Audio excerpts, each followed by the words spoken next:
Chers aventuriers, bienvenue. Je m'appelle Lucas et je parcours la France et bientôt le monde, je l'espère, pour vous documenter sur la faune et la flore étonnante qu'il y a à offrir.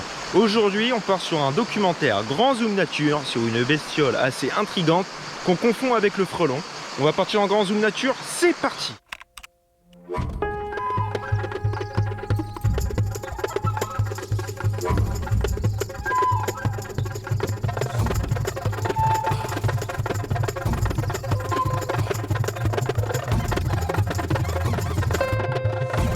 À l'heure où les insectes survolent nos journées ensoleillées, nous sommes tentés de s'en méfier ou même de les faire disparaître.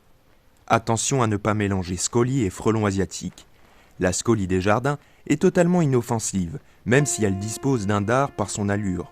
On pourrait la confondre avec un frelon asiatique. Pourtant, la scolie des jardins, ou Megascolia maculata, ne partage que les couleurs jaunes et noires de cette espèce.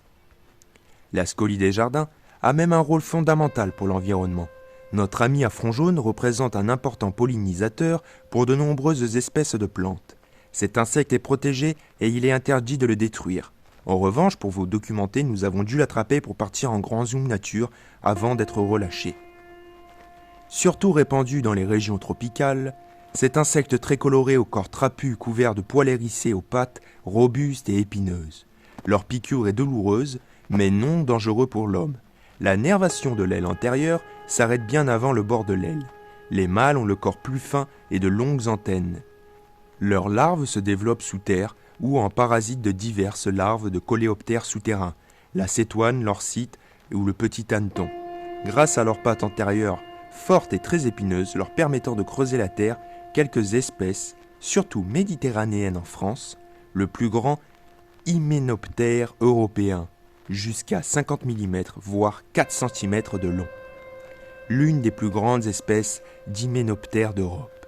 Cette espèce n'attaque pas l'homme, mais recherche les larves du scarabée rhinocéros ou les larves de petit hanneton qu'elle paralyse, puis elle pond un œuf unique sur ce dernier.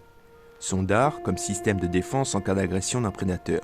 Ceci dit, elle joue un rôle pollinisateur dans l'écosystème extrêmement important.